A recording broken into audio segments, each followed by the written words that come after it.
I'm going to get us started. Hi, I'm Matt Wren. I'm the founder of VR Chicago. Generally, I'm the host of The Next Evolution, but this time we are trying something new, and we have a guest host who is one of our advisory board members. And I'm pretty much going to hand it off to him and not say another word tonight unless he asks me to. So, Doug and guys in the back, we are going to get started, if you don't mind. Let's finish up the conversation and get going. Yeah, please sit up front. All right, so this is Patrick O'Shaughnessy from Patch Reality. He is taking over. You should have to turn this on at this point again. And you're good to go. Thanks. All right. Hello, hello. Is this on? Hello? Hey, okay. I'm going to move this a little. Okay. There we go. All right. Hi, everyone. Welcome to the Next Evolution. Tonight we are here to discuss the next evolution of the spatial internet. I'm Patrick O'Shaughnessy. Hi, I run a company called Patched Reality, and we offer XR strategy and development services to our clients, as well as develop our own IP. Rod Padzensky and I used to run AW Nite Chicago for a number of years. Some of you I recognize from those days. But we decided to take a step back, and then we merged with the Next Evolution, where Ron and I are now sitting on the advisory committee. So let's see. The Next Evolution and AW Nite's event series is now and always will be 100% free to attend.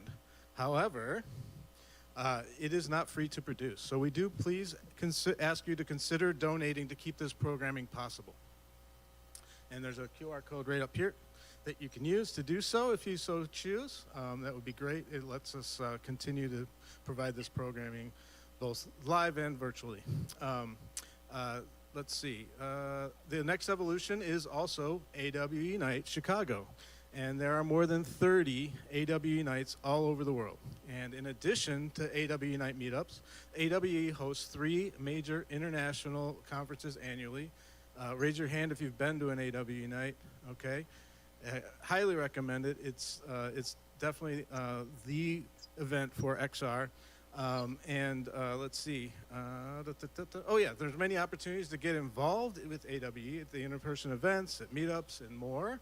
And if you want to, you can check out awexr.com to learn more. Also, if you are planning to go to AWE in Long Beach this year, you can use this code here, 26 AWE Nite D, to get 10% off a ticket. And we hope to see you there. I will definitely be there. Matt will be there. Okay. Another thing is VR Chicago is proud to be collaborating with Awesome Future, Med Micro Maps, New Canvas, and Petrichor Games to host the AWE Pride Dinner on the eve of AWE 2026, June 15th in Long Beach. And we're looking for sponsors to collaborate with them on this event. So please speak with Matt Wren if you'd like to get involved. It's a wonderful thing that they're doing at AWE. Next up, we would like to thank our venue sponsor, 2112. If Scott Fetters would please come up, you can say a few words about the space that we're in, and we are so grateful to them. Thank you. Thank you all for coming. We do see some new faces in the audience tonight. So if your first time here, we're a membership-based hub for tech and innovation for media and entertainment. Part of a much larger facility. So the space we're in right now is 8,000 out of 160,000 total square feet. We are we have about 125 companies. So the goal really to get as much as possible of Chicago's entertainment tech community under one roof, and beyond intentional communities surround our members with all of the educational resources and physical resources they need. I'll be around all night if anyone has any questions. For everybody online, you can learn more at 2112inc.com. Thank you. Thank you very much, Scott. Okay, now next I am going to hand it over to Andrew Towle, who is our virtual host in Frame VR. Oh wait, is there something else I was supposed to? Oh, okay, never mind. There's a summit happening, everybody. Hey, Patrick, how's it going? And hello to everybody there and everybody in the virtual space. I am this evening's virtual host. My name is Andrew Toll, and I am happy to be here.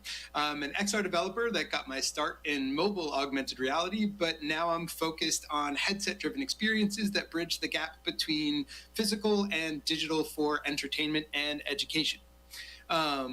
With that, I have the honor of introducing XR Women. If we could change the slide, thank you. XR Women is a global professional community of over 1,200 women and allies from over 60 countries dedicated to advancing innovation, leadership, and collaboration in immersive technologies. Since its founding in 2020, 200 women have taken the stage sharing their insights, expertise, and passion for immersive technology. Myself and the panelists that you're going to see this evening are in something called Frame. And this is a web XR platform, which means you can enter this environment on your laptop, a VR headset, or even a cell phone via a web browser. And with that, I'm going to hand it back to Patrick. Thank you very much, Andrew. So we also have a lot of great community partners that help us support this event, including 1871, Envision, Unreal Chicago, 2 Degrees, .io, and yours truly at Patched Reality. And we would also like to thank our beverage partners, Revolution Brewing and System Seltzers. And note that System Seltzers does have 3 levels of alcohol in it, 0%. So if you don't want alcohol, 5% and 8. So make sure to look at the can to let so you know what you're drinking. And also, let's see. Okay, so. Now to introduce the topic. Why are we here today? So tonight's topic is the evolution of the internet. Next evolution of the open spatial internet. So the next evolution of the internet is going to be spatial. We're going to be moving beyond the traditional 2D web pages into the metaverse, which will organize digital experiences around physical and virtual 3D spaces. So what does that look like? So mobile phones and AR headsets will be able to see content that is digitally attached to the real world. Also, people will gather together both virtually and in person with headsets and other devices. Of course, we all know that experiences like this exist today, of course, in one form or another, such as Frame VR, for instance, but they're all in proprietary silos that don't interoperate.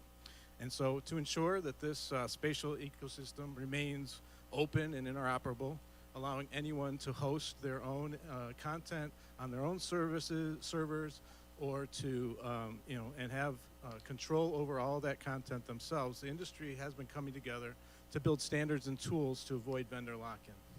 So we're very fortunate tonight to be joined by some of the preeminent people in XR who have been working tirelessly to make this vision of an open metaverse and open spatial internet a reality. And to introduce our first guest, Andrew will be introducing Sean Mann in Frame. Thank you, Patrick. Hello, everybody. Let's see. Sean Mann is founder and CEO of RP1 and serves on the board of the Metaverse Standards Forum, where he leads the Open Metaverse Browser Initiative, OMBI. He brings roughly 25 years of building and scaling technology companies across consumer, enterprise, and wellness sectors, and has been recognized as WebXR Innovator of the Year 2023 and among the industry's leading metaverse founders and voices. Off the clock, he's an elite basketball player and NBA enthusiast who loves to snack on Twizzlers. And with that, Sean, I'm going to hand this over to you. Hey, Andrew, pleasure. Thank you very much for that kind introduction. And Patrick, thank you so much for hosting. Obviously, I want to thank Tom and Matt and the VR AR Chicago chapter for putting this all together. I think this is quite neat to bring us all together and discussing these amazing topics. It's funny, I was thinking about kind of where to start, and it's funny that you brought up the term spatial, and then all of a sudden you throw out the word metaverse. And I think it's really important just to think and simplify these things for this conversation, as the metaverse is really an evolution of the World Wide Web. And if you think about the World Wide Web, it's extremely powerful for a couple of reasons. One, it's frictionless. Everyone can build towards it. Anyone can build tools. In fact, every single company and enterprise and airport and hospital all run on web infrastructure. And so it really connects the entire world in a way that we've enjoyed for the last couple of decades. And when I say enjoy, there are companies and studios and individuals that all have the freedom to build and deploy to this massive open ecosystem. And so now here we are with the XR industry. And I think we're all coming from different walks in life. We're studios, we're working with enterprises, we're talking about VR worlds, we're talking about how we're going to implement AR, to solutions for enterprises and eventually even replace the mobile device. And it's really, really exciting, and it's also kind of scary. I think there is an element, and Andrew, you brought up kind of a term, and I think Patrick as well, the idea of this fragmentation. You know what I mean? Like, where are we at today, and how do we come together to unite the industry? And I think it's really neat to kind of think about, well, what is the future going to look like? You know what I mean? We've already understand what VR worlds look like, and I think a lot of people may not be aware, but there's a big race to build the first commercially viable AR glasses. And I'm talking about true smart glasses allow us to interact with each other while walking through, the world. So think about, instead of having to whip out your mobile phone every few steps or kind of, bring it up to your ear, we're just going to put on AR glasses. But imagine, Andrew, you could put a VR headset on from the desk in Sacramento and literally join me in the real world, and I'm going to see you as if you're right next to me. And we can walk around together and be immersed in different experiences, whether it's corporations or enterprises or just walking around an airport. And so these technologies are going to bring us together in a way that is as close to reality as possible. And I think that's the exciting vision we have, is the idea that we can be immersed, connect with people when they can't be there in real life, and use these technologies as seamless as possible. But there's a lot of challenges that we are sitting at. There is that fragmentation. And if you think about it, we have challenges like HoloLens. I'm sure, has anyone, and I'm kind of looking at the audience, has anyone ever used HoloLens or worked with enterprises or customers in implementing HoloLens? Well, the challenges, and thanks for raising your hand, the challenges there is that you have to go back to those companies and say, hey, Microsoft decided to pull the rug on these AR glasses, and they also decided to pull the rug on the software. And so what happens to an enterprise? And if you think about it, an airport can't move from web infrastructure to spatial infrastructure and know that the rug can be pulled from them. That doesn't happen with web infrastructure. If an iPhone were somehow to go away forever, you still have Android phones, you still have tablets, you still have all these different devices that'll still give you access to your web infrastructure. But that core system doesn't really exist for XR devices and XR software. And so you even have companies like Eighth Wall that came out and gave you tools to build out your AR experiences, but none of these are interoperable. None of these work across all devices. And so now we have to look at the web stack. And the web stack is absolutely amazing. And I think we logically are going to continue to add pieces on top of the web stack to make it viable for the future. And the challenge is there's two issues with the web stack. One, it really wasn't designed to be proximity based. And what I mean by that, it wasn't designed to know where I'm standing while connected to the browser. So if you imagine if I'm wearing these AR glasses and I'm eventually connected to some type of browser, it needs to know that I'm standing in front of, Chick-fil-A or walking into an airport or walking into someone's house. And how do you do that? And the second thing is, and I really believe the future of the internet is going to be comprised of hundreds of millions of services. And those services are going to be AI that greets you. It's going to be robots. It's going to be IoT devices. It's going to be pieces of software that exist anywhere in the world that we can seamlessly connect to. And the question is, how do we bring all these pieces together? And so we started thinking about it at RP1 a while back, and we said, we need to start building, we have this unique technology that can connect the world in real time. Because right now it's very limited on the number of users that you can bring together in an environment, whether it's AR or VR. And we knew that the future of the internet needed scalable technology that can connect the entire world all in real time, seamlessly, so that we're not stuck in one small snow globe. And if I'm in a snow globe, no one can communicate with me in another snow globe. And when we started building out these technology, we realized we were actually building the construct of the very first metaverse browser using WebXR. And what I mean by that, and when I think of a browser, think of a browser as a way to build, everyone could build their own website, They can own that infrastructure. They can host that website anywhere they want. And this browser comes along and can pull that content when someone needs to connect to it and easily, seamlessly get access to that information. And so Chrome, is that version of a browser, and Chrome can access hundreds of millions of different websites seamlessly while everyone retains their ownership, and there's open tooling. But how do you do that for 3D? How do you enable someone to build their own, and what we refer to as a spatial fabric, which can have your digital twin, have all of your 3D information that you can own and operate on your own servers. But we need a new type of browser that seamlessly can connect to that spatial fabric. But more importantly, we need to be able to connect to services that are anchored on that spatial fabric. So let me give you an example. The airport, once it needs to adopt spatial technologies, it needs to be able to create a digital twin of the entire airport and own and operate that entire vision, all of the assets, all of the things that happen in that airport. And on that digital twin, you're going to have anchored services that you connect to, whether you're a consumer or an employee. So imagine if you're an employee and I go out on the tarmac, you're going to have a service that's on the tarmac that'll tell you exactly where to stand and exactly where to direct the airlines with your batons. You're going to have a service that helps you control the baggage claim to make sure which bags can go which direction so you don't make mistakes. You're going to have services that help you interact customer service. You're going to have services that help you order a burger on the way to your gate. You're going to even have services that allow you to integrate with the TSA. And all these services need to be owned and operated by the different people that have the rights to those services. But at the same time, the airport has to have a control of all of that. So to make sure the experience across the board works and is not controlled by any one company. And so we actually built the construct of the very first Metaverse browser to make that possible.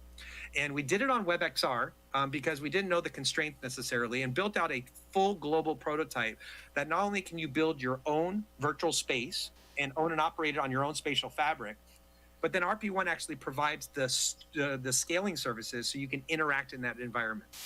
Now, the big challenge is that we learned about WebXR, and the web stack is quite amazing, but it was missing two main components. Again, that proximity-based and the ability to have multiple services in a single scene. And not to get overly technical, but you have the iframes and the DOM, which is the core of the browser, and those don't allow for all these real-time services to stream to you in real time. And so we actually decided we needed to build a native version of our prototype. But here's the kicker. It couldn't be any one company. If you think about Meta and all these companies, everyone is trying to own basically this thing. It's almost like they want to be the AOL of the spatial internet. Sean, this is absolutely fascinating, and I'd love to keep this conversation going. Do you have a video, I think, that will give us a demonstration of some of what this is? Yeah, it's coming up right next. Yeah, in fact, My apologies. I know, it's totally fine. And so this prototype enabled all these companies to have an own and operate. And so we built this prototype to make it possible, but we knew the native browser was necessary. And so I definitely want to show the video. So if you want to start that now. And so this is a real live video that is showing you how simply you can bring these technologies to any device. This is actually one of our colleagues in the real world using a Quest 3 for AR mode. And he's actually connecting to a real-time service with no installs whatsoever. He's just near an anchored service. And if you could pause right there for a second. And so you can see here, there's a video. And on the left side, you're actually going to see the different ways to interact with that video. And that is all in real time. And he didn't have to install anything. He's just near it. And so imagine there's going to be hundreds of different services in that environment that you just need to go near, and you'll instantly be able to connect and interact with it without a doubt. And so if you now you can see that my partner and I are joining him in the real world via VR and desktop. And he can instantly see us. And not only that, but we can interact with that same video all in real time, and none of us had to install any piece of hardware or software. We were instantly just in that experience together. So imagine if it was a chessboard that we want to interact with, or going back to the the airport interaction, that it's AI that greets you and helps you walk around the airport to find your gates or where to drop off your bags or where employees need to go and the things that they need to follow to make that possible. And so this is all really seamless to really remove all of the different things that are necessary to make the industry thrive. You know, you have to remove the friction, because if you're forcing everyone to download and install an app and everyone has to be on the same app and use the exact same device and a specific software, it's very hard for the world to scale. And we need to create these open standards that allow this all to come together in one massive ecosystem. And if you want to fast forward a little bit, I don't know if you, whoever has controlled the video, you can fast forward a little bit just to the VR side. Unfortunately, I'm being told we don't have the capability to fast forward. No worries at all. So, so really, and as it gets to a point, I'll go back to the video. But we had to make a big decision, and that was to actually create an alliance with the Metaverse Standards Forum, which is why Neil is here today. And Neil is the president of the Metaverse Standards Forum. We knew that we had to create a Metaverse browser engine that will power the future of the browser, and not have it owned by any one company. And we made that decision to create OMBI, which stands for the Open Metaverse Browser Initiative. And actually, going back onto the video, you could see we have a map the size of all planet Earth 1-to-1 scale. And as we actually come into that planet, whether it's in AR or virtually, we're now going to connect to all the different spatial fabrics that are owned and operated by the people that own that space, whether it's an airport. Now, ignore the graphics. That is WebXR limitation, which is why we're building a native browser. But you now can connect to anyone audio 6 DOF instantly anywhere in the real world or virtually with literally 0 installs, no friction, and you retain all ownership of all the data, all the assets completely. And you're going to see a actual light switch, which is showing you how services can be anchored in virtual reality as well, that control all in real time without having to install these different services, including a Google API search, and also the same video. But imagine this could literally be any piece of software, whether it's AI or robots or IoT devices, that you can interact in the real world without literally 0 installs. And so again, it removes the friction and makes it easy for everyone to start adopting these technologies at full scale. And one of the really neat things about Patrick, and I love that he's hosting this event, but Patrick was literally the very first company to recognize these new open standards and want to build the first open tooling that people can use to create their own spatial fabrics. And again, that is the term for your evolution of a website. And those spatial fabrics need the open tooling so that everyone can build towards the same goals versus having to be in monolithic gaming engines like Unity or Unreal or different areas. We now remove all the friction, create an open ecosystem that we can all build towards together. And so I want to end by just saying we have a choice as an industry. We can wait for one company to build it all and then be restricted on how we get to participate, whether we want to be a company building tools, sell services, or whatnot, and be taxed through that one company. Or we can join together to build these open standards to create an open ecosystem that can invite all the enterprises to start building today. And this unlocks the ability for not only enterprises, but every single person that wants to own and operate their own spatial fabrics to move forward in a much more scalable fashion and remove all the friction that we currently deal with today. So I want to thank you very much for listening. I know Neil is going to speak, and also Patrick and Tony, which are all kind of brothers in this industry, and I'm happy to be here and be a part of this entire process. So thank you. Thank you, Sean. And by the way, to be clear, I did not invite you just to say that, so I appreciate it, though. Yes. Yes, it was Tom and Matt, so thank you. But I feel like we're all collectively doing it. Thank you. Incredibly interesting presentation. And I didn't mean to cut you off. I just wanted to have time to be able to ask questions. So thank you for showing a video to get a little taste of things. First question right off the bat is, through OMBI, you're building a native metaverse browser. Why can't our current browsers handle the same demand to fully realize a spatial internet? Yeah. So, I mean, WebXR is what was built on top of the current web standards outside of 2D to enable these types of experience that we're discussing. But there are those limitations. And the two that I mentioned was proximity based. So if you're going to be walking around, and really think about AR glasses first, and know that it will solve virtual reality as well. But if you're going to walk around with AR glasses, the browser needs some type of VPS and GPS systems that knows exactly where you're standing to connect you to the different spatial fabrics that are around you. And so as I'm walking down the street or walking to an airport, there are spatial fabrics that are owned and operated by these different people, including your house. You'll eventually own your own spatial fabric, runs your house. The browser needs to know I'm coming near Andrew's house and connect me to your spatial fabric if you give me permission and allow me to interact with the different services that are within that environment. And so those are the things that are very difficult with the current web stack. And so we're going to use a lot of standards that exist on the web. It's not about reinventing everything. It's about forking where the limitations exist and creating what we call a metaverse browser engine, which is basically the equivalent to Blink, which powers Edge and Chrome. We're building that engine equivalent for the 3D internet. And that's what we believe is an important next step for the industry. Thank you. This is really interesting, and I have so many more questions, but I am being told that for time, we need to keep things moving. So thank you very, very much, Sean. Next, I would like to call Neil up to the stage. If Neil can share your webcam, come up to the stage. Oh, you're there already.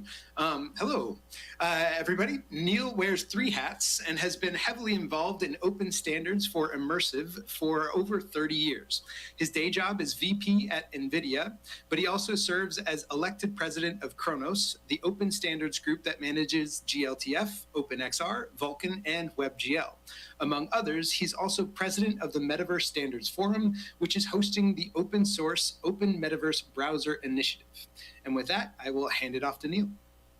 Great. Thank you, Andrew. And big hello to everyone there. Thank you for coming. Thank you for making the time to come. And thank you to everyone for hosting us today. So I have some slides. If you can get the slides up, I'll use pictures as we go through.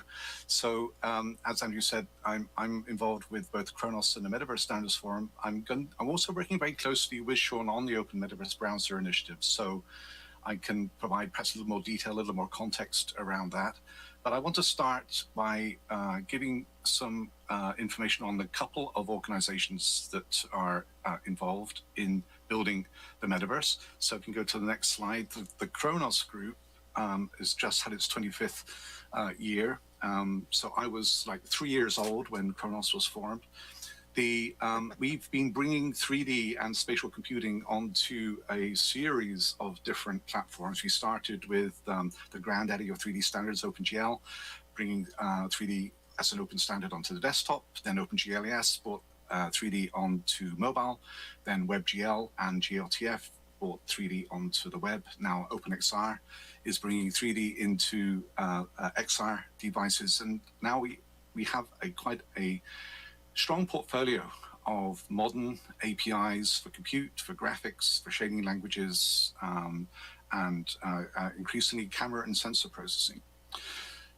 But when the metaverse burst on the scene a few years ago, we had a line of people at the door saying, "Oh, we want to use your standards for the metaverse." We go, "What? We have metaverse standards?" But of course, a lot of what we've been working on over the years, the 3D, the spatial computing, of course, is relevant to the metaverse. But we realized that the metaverse was much bigger than just the things that Kronos was working on. And we needed to work with a whole bunch of other standards organizations. There are hundreds of standards organizations, each with their own skill set. But there was nowhere for us to go and talk to them on neutral territory. So if you go to the next slide. That's why the Kronos group, we bootstrapped the Metaverse Standards Forum, but it's now completely independent from Kronos. It's not another standards organization. It's a neutral territory where standards organizations and the industry can come to cooperate and communicate around the constellation of standards that we're going to need to build a platform as all-encompassing as this spatial evolution of the web, which we're calling the metaverse. We ended up with 2,600 companies, and it's been quite the journey. But the Open Metaverse Browser, if you go to the next slide, the Open Metaverse Browser Initiative, I think is going to be one of the most significant projects that the Metaverse Standards Forum is hosting. And as Sean has already said, it's an open source project, and the idea is to bring spatial computing to the open standards-based web stack. So let's look at this in a little bit more detail. Next slide. So the world is going spatial, and I suspect we're going to be talking about AI a lot. AI is transforming the world of 3D and spatial computing, generating 3D content, understanding the world that we live in, and it's a kind of a positive feedback loop.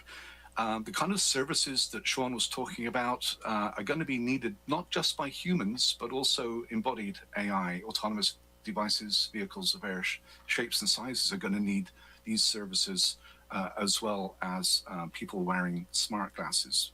I think we're in the process of making the world machine readable. The vision that the Open Metaverse Browser Initiative is particularly focused on is based around smart glasses. I think that the original vision of the metaverse, that as Meta was saying originally, and in Matthew Ball's book, where we're all going to wear VR, devices for 12 hours a day and never need to talk to our families ever again was actually pretty dystopian. And although VR is awesome, don't get me wrong, there's lots of fantastic use cases for VR, but taking it to that extreme, I think rightly got pushback from society in general, whereas smart glasses, I think, will open up the true metaverse where we are brought into the real world through the metaverse rather than being isolated from it. The vision that we have, again, as Sean was saying, we need the 3D equivalent of web pages. We're calling it spatial fabrics that are connected to on-device browsers that detect services that are geolocated and often registered over the real world to provide a new class of service and interactivity, bringing users into the world in which we all live. Next slide. And as Sean was saying, we saw the prototype from RP1, and I want to give a shout out to RP1, who have been instrumental in inspiring the Open Metaverse Browser Initiative at the Metaverse Standards Forum, and for all of the effort and vision that they're putting into this. And as Sean said, the prototype is awesome, but I think it does show some of the potential limitations on trying to do something as ambitious as smart glasses, totally interactive with multiple services, users being composited into a single space. With the current web stack, the fact we need persistent world scale spatial state, the DOM in the current web is by definition a 2D data structure. We need a true 3D data structure. Secure spatial composition, not just of graphics, but services and all of the permissions and security that go into that. Again, we need a true 3D scene graph with per source permissions. Service discovery, real-time delivery, the URL fetch cycle is not really suited to that. We need 90 frames per second update from multiple services and users. And motion to photon latency, I think we're going to need native levels of performance using WASM.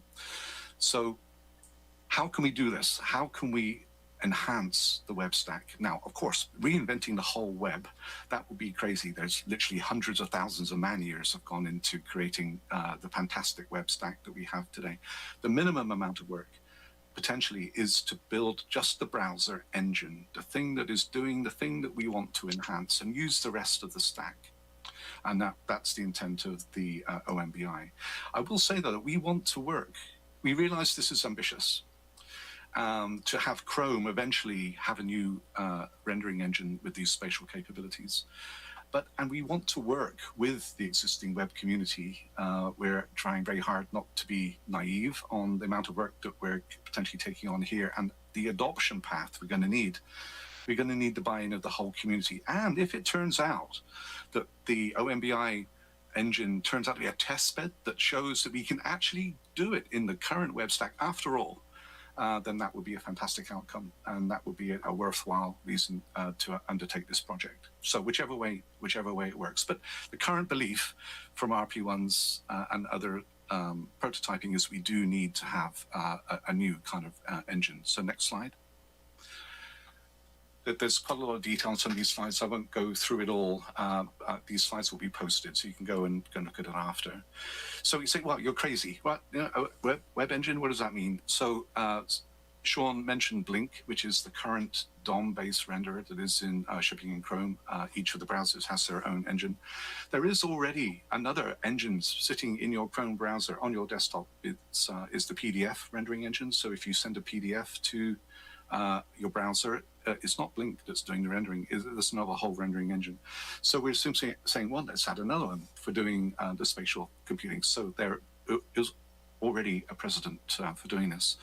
And we want to use the rest of the stack as much as we can too. So if we're rendering the metaverse onto a 2D screen, we can use a lot of the 2D display functionality. If we're rendering to XR device, we can use the OpenXR API to do the necessary spatial display composition. Next slide. So how does the stack look? It kind of stacks up as the way Sean was saying. We have the 3D equivalent of web pages, which have spatial information and 3D persistent information. We're calling them spatial fabrics. They communicate over the standard internet, but there's a new protocol that lets us do the spatial stuff that we need at the right performance level. We go into the 3D equivalent of the DOM, which we're calling the scene object model, which is being updated potentially by hundreds of services in real time. And then it drives down into some of the open standard APIs that we have for driving hardware rendering engines like OpenXR and Inari, WASM, which is W3C standard. So we're trying to reuse as much of the open standards portfolio as we can. Next slide. And how is the Metaverse Standards Forum organizing to be an effective host for OMBI? So the Metaverse Browser Engine project is going to be a classic open source project where all of the technical decisions are made within the project itself. It's fully accessible to anyone on the planet. You don't have to be a Metaverse Standards Forum member, though you'd be very welcome to join. It's free. You can join too. But the open source project will be self-determining from a technical perspective, using just best practices from the open source community. But we have a series of working groups in the Metaverse Standards Forum where the main experts congregate: 3D assets, spatial computing, economy and trust, governance and society. We're going to need their guidance, their input to solving some of these tricky, intractable problems, and providing a test bed for those Metaverse Standards Forum members to actually try stuff out in practice in the prototype that is going to be the Metaverse Browser Initiative engine. Next slide. I think I'm almost done. So, yes, I am done. So this is going to be an interesting project. I think we're all going to learn a lot from undertaking this project. The open source project is completely open to everyone. The Metaverse Standards Forum is very accessible. It's free to join as a normal member. We like some people to join and pay so we can keep the lights on and keep doing what we do. We're a non-profit, but there's a lot more information on the Open Metaverse Browser Initiative wiki, which is linked here, and the QR code. So I look forward to working with you and making the metaverse come true. Thank you. That is a lot of information to process. It seems like quite the project myself, something that really intrigues me. You help manage standards like the GLTF, GLB, and the OpenXR. How would you explain their importance to sort of a non-technical user? And could you give an analogy, maybe using JPEG, as to how that's transferable from phone to phone in any device? Yeah, so that's a great question. You know, everyone that works in the standards community, in the end, the whole reason we put our hearts and souls into trying to create the standards that the industry need is to enable content developers. I mean, in the end, that is the whole point. Without content, all this technology stack is just so much of a paperweight. So the good standards that hopefully are enabling, they just remove the pain points, the friction points that prevent digital content creators from reaching a large audience. If we do our job well, you can do your creative process, press a button, publish, and you can reach 1 billion devices, with no friction. And JPEG actually is a great example. Imagine if every camera vendor had their own proprietary image format, which they kind of do in the professional space. But my mom would not know how to take an image in some proprietary format, convert it, and then send it to me. I'm using a different phone and it uses a different format. And it would just be a nightmare for everybody. And it would prevent many market opportunities from reaching scale. And GLTF, we actually call GLTF the JPEG of 3D because we want the same seamless, frictionless deployment of content from anyone who wants to create it to anyone who wants to consume it on any device, the web or native applications anywhere. So, and GLTF is a good example. It is pervasive, and I think it is fulfilling its mission. Thank you. It's really interesting. You've mentioned standards a few times. Now, critics often say that standards move too slowly for fast-paced tech. How do Kronos and the forum sort of balance the need for rock-solid standards with the sort of evolution of VR and AR hardware? Yeah, it's a good question. And you're right. Standards bodies have the reputation for moving slowly, and often it is deserved. I mean, the standards bodies need to make sure that they're operating effectively and not being slow through design. You don't want to do that. But even with the most effective standards organization, you're going to lag behind the innovation bow wave by definition, because you want, we have a golden rule in the standards community: don't do research, don't do R&D by standardization committee. It's death by 1,000 cuts. It's not the right place to do it. You need the commercial companies, the research, academia out there, trying out new stuff, finding out what works, what doesn't. When everyone knows what a technology is, but we're all kind of doing it in a different way, and it becomes a real pain point and a brake on market opportunity, that is the time for the standards community to pounce and say, okay, we all know what Gaussian splats are now. Most of us do. If you go too fast and you try to standardize a domain whilst it's still gelling, while it's still being created and debated, your standard isn't going to stick. So we need to choose our timing very carefully. And it does mean we're lagging behind the very latest, but it's time well spent. The time spent to build consensus around the whole industry, saying, okay, this is the way we're going to do Gaussian splats, for example. That 6 months is absolutely worth, because it's going to withstand the test of time for the next 20 years. It's a feature, not a bug, that the standards do time their standardization carefully. Thank you. I am unfortunately being told for time. We'll continue this conversation when we bring the rest of the panelists up, but we do need to move on so everybody has a chance to talk. So again, thank you very, very much. That's fascinating, and looking forward to talking a little bit more. Sure. Excellent. At this point, I would like to bring Tony up to the stage, please. Hello. Tony is a pioneer of the metaverse and a co-creator of foundational 3D standards like VRML and GLTF. Tony Parisi, did I say that correctly? All right, has spent decades shaping the digital frontier as a visionary executive, inventor, and O'Reilly author. Beyond his technical legacy at Unity and Lamina One, he is a prolific artist and a musician, currently bridging the worlds of theater and blockchain through his latest creative ventures of Metatron Studio. And with that, I will hand it over to Tony. Thank you very much, Andrew.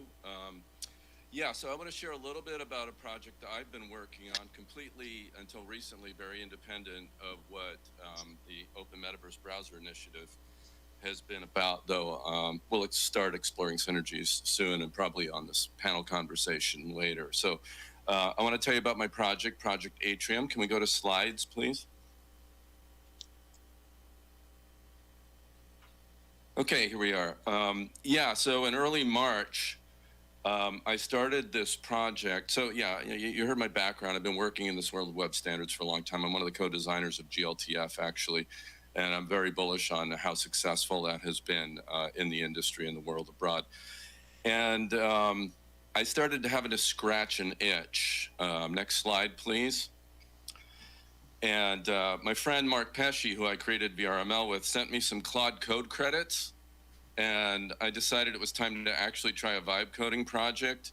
And so in about 4 days' time, I put together a 3D front-end client, a back-end messaging server, and a protocol for the two of them to talk to each other, and a runtime programming layer on top in browser to kind of finish what I started going back 30 years.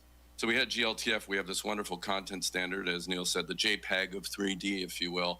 But still, I was seeing that people were building virtual worlds like we're in Frame, which is great, by the way. This is a really great environment to be in for this presentation. But it's all sort of proprietary, stack stuff. And it was time to look at the remaining pieces of open standardization we might need. And so to scratch this itch and learn how to vibe code, I decided I would just build the rest of the metaverse in my spare time in 4 days. So I did. Next slide, please. And this is all in open source. You can get the project all on GitHub. I created this project that I've dubbed Atrium, which is just a simple in-browser way to experience a virtual world. But it starts with a browser. It's very similar in concept to what you've been hearing about from OMBI. At its foundation, it's a browser. 3D is a media type. This is a big thing that I've been on for a long time. 3D is a media type. I should just be able to see any 3D file the way you can load a JPEG into a web browser or a PDF, as Neil mentioned. So any 3D file should just be browsable, but with very simple additions and connecting to a server that's based on an open protocol, I should then be able to visit it as a virtual world. So I constructed Atrium in this way. So it's a browser first, but it also supports an open communication protocol. Next slide. And here are the three components of it. So in content layer, GLTF is the standard. We have a way to deliver 3D content on the web already. No need to reinvent any of that. For Atrium, if there's some specific features you need for Atrium, and I'll get to a few of those maybe, you might throw in a few GLTF extras. GLTF's extensible enough so you can add some metadata in there that people who aren't aware of Atrium can ignore and still safely render the GLTF file. But then I've innovated two pieces on top of this. I built a messaging protocol, and it was so funny when I had Claude Code help me design this, or Claude actually in design discussions before I fed it to Claude Code. I told it I wanted to create a messaging protocol that would synchronize state between two JSON, a JSON file across multiple clients. And it referred to a paper I'd written 15 years ago for an earlier multiplayer virtual world project I had done. So I dusted that off, upgraded it, and created the Scene Object Protocol, which is a simple 14-message protocol. If you have the slides, you'll get details on this. We can hand those slides out later. But it basically keeps the world state synchronized across clients through a central server. And then the other big piece we need is a scene object model. Funny terminology. It's a different one than Sean and Neil were just talking about. It's the same in concept, though different in design. But I think there's probably a sweet spot where we can all kind of get together and have a meeting of the minds about what should be in there. But the idea is that a 3D scene needs somewhat different capabilities and inherently needs an API into it that's not tied to, say, the 3JS library or the Babylon JS library, or something that's very specific to one piece of rendering code. So a standardized API, a way for you to program the scene. So when someone clicks on something, you start an animation. As you move through the scene and change an object state, that's reflected in the client in a way that you can read it. And so that looks a lot like the document object model, if you're a programmer familiar with that. Okay. Next, I'm going to pop through these two slides. I don't want to get into the details because we're taking a lot of time here, but real quick, I'll flash this up. So here is the protocol layer, and that's just got like 14 messages in it. You connect to a server, you say hi, and then from your client, you can add and remove objects from the scene. It goes sent to the server. The server will validate this eventually with permissions. It's not right now. You can change the state of an object, and then as those things happen, the server receives these messages and broadcasts them out to the clients if they're valid. If there's an error, you're going to get an error code back on your client. So that's the essence of the SOP protocol. Let's go to the next slide. And then again, the scene object model is like the DOM. It's like the document object model, but for a 3D scene. So you can interact with it, you can change properties and all that. And so the protocol doesn't really know those things. It just knows JSON. But the JSON you're getting is representing the state of these SOM objects. All right, that's as deep technically as we want to get. Next slide, please. It's demo time, guys. All right, can we switch to the video? Project Atrium work in progress. And we can just run it with audio, please. Browser windows. They're all going to connect to the same server shortly. But first, let me show you Atrium in standalone mode. In standalone I'm mode, not hearing the audio. I hope you're hearing it. or GLB file. You see here I'm browsing this basic world. I can be in walk mode or orbit mode. I can also use mouse look for a more game-like feel. In this respect, Atrium acts like a 3D browser for any GLTF file. We have the audio first. But now here's where the magic comes in. I'm going to load that same world, but running from a multi-user server by clicking the connect button. Now you can see my avatar represented by this capsule, which moves as I navigate around the scene. I'm going to connect to the same world in a second window, here, See, we have two avatars, and when I move in either window, we can see my avatar move in both. We're synchronizing positions and orientations of the avatars in real time, just like we would if this was on the open net. Now I'm going to go to a third window. This is the Scene Object Model Inspector, or SOM. In the SOM Inspector, we can do more than just browse. We can get a view of the GLTF scene on the left here, and we can actually move objects and change their properties. Watch carefully as I drag the cube around in a second here. Go grab it. Here we go. And you're seeing now that it moves simultaneously in all three windows. And now for the pièce de résistance, the coup de grâce, here we go. We change the object's color and it reflects in real time in all three windows. Now this demo is intentionally simple, with simple worlds to show off the core tech. But now I'm going to show you that Atrium can load quite a bit more complex content. I'm going to drag a Sketchfab model into the scene with some animated characters. Here they are in T-pose, but with the SOM Inspector, I can start the animations. There they are, very cute. And finally, for the last demo, here's a much more complex scene with animations also from Sketchfab. So you can see that we already have a pretty full feature set for Atrium, just about a month into the project. Thank you, Claude Code, for helping me vibe code the metaverse all by myself. I'd sure love some help and some other folks joining up on the project. There's a lot more to build. Thank you so much for listening, and watch this space in the near future for more updates on Atrium. Okay, great. We can go back to slides now. Thank you.